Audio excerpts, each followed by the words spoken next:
आज ये जो रैली मसाज जुलूस का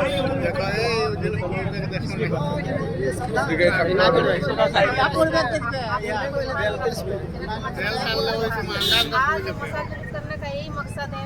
जो हमारे पति यहाँ के जो जेल कैंप के पूर्व प्रत्याशी पूर्व प्रत्याशी जो तरुण महतो जी के साथ जो थाना ईचागढ़ थाना के प्रभारी और बालू माफिया ने जो मेरे पति के साथ दुर्व्यवहार किए हैं, उनके खिलाफ में आज मसाल जुलूस निकाले हैं। तरुण दा को मतलब आपके अलावा किसी और को मिलने दे रहा है या नहीं दे रहा है? नहीं, किसी को मिलने नहीं दे रहा।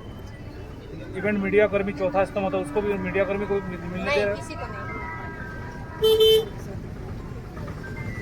प्रशासन की अभी क्या रूपरेखा है, प्रशासन क्या कह रही है इसके बारे में?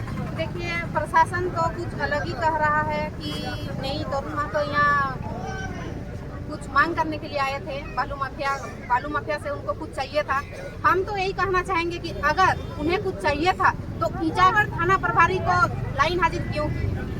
जरूर ईचागढ़ थाना प्रभारी इसमें शामिल थे। अगर ईचागढ़ थाना प्रभारी शामिल नहीं रहते तो उनको लाइन हाजिर क्यों किए? अगर हम लोग को कुछ चाहिए था तो रात के अंधेरे में जाने का क्या जरूरत था? इसलिए वहाँ जाते थे।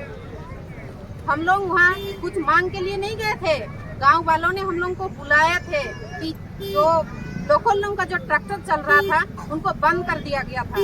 और जो इतना बड़ा जो सिंडिकेट चला रहे हैं, रात के अंधेरे में 12 बजे के बाद ही उन लोगों का हाईवा चलता है। रोज 100-150 हाईवा चल रहा है। तो किस लिए चल रहा है भाई?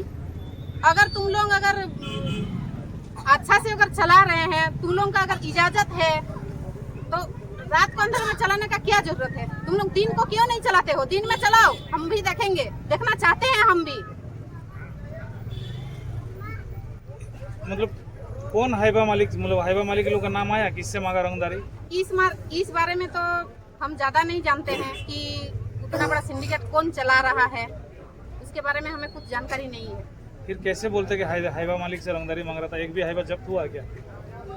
नहीं, वही तो हम बोलना चाहेंगे। अगर रंगदारी मांगने गए थे और अगर पुलिस प्रशासन वहाँ गए थे तो हाईवा होना चाहिए था।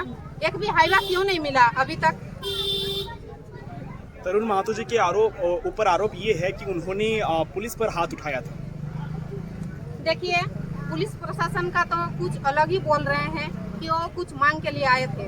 अगर ठीक है, हम लोग मांग के लिए गए थे तो पुलिस प्रशासन रात को वहाँ क्या कर रहे थे? सिविल ड्रेस में तो प्रशासन वहाँ मौजूद था। किसी को कैसे पता होगा कि वो पुलिस प्रशासन है कि बालू माफिया है? इसी के कारण तरुण महतो जी हाथ उठाए थे पुलिस पर। देखिए, वो तो नहीं उठाए थे, लेकिन उनके कुछ हमारे जो कुछ लोग थे सहयोगी जो बालू माफिया बोल के उन पर हमला कर दिया। हो सकता है तब कुछ अलग ही हो गया, उन लोग भी कुछ किए होंगे। ऐसे तो किसी के ऊपर हाथ नहीं उठाएंगे। भी एक सवाल ये भी आ रहा है कि सरकारी काम में बाधा पहुंचाने वाला। सरकारी काम? कौन सा सरकारी काम है जो रात के अंधेरे में चलता है? अगर सरकारी काम होता तो दिन में क्यों नहीं होता? सरकारी काम तो दिन में चलता है। रात के अंधेरे में क्या काम चलता है सरकार का? अभी आप लोगों का क्या प्रक्रिया है, आगे आप लोग क्या करेंगे? देखिए, अगर हम लोग को न्याय नहीं मिला तो हम लोग आज जैसे चांडिल प्रखंड में हम लोग मसाल जुलूस निकाले हैं, उसका आगे निमडी प्रखंड में निकालेंगे, उसके बाद कुकड़ू प्रखंड में निकालेंगे, उसके बाद ईचागढ़ प्रखंड में निकालेंगे। अगर उसके बाद भी हम लोग को न्याय नहीं मिला तो हम लोग और आगे कोशिश करेंगे। इंसाफ के लिए जुलूस निकालने, उग्र आंदोलन होगा उसके बाद।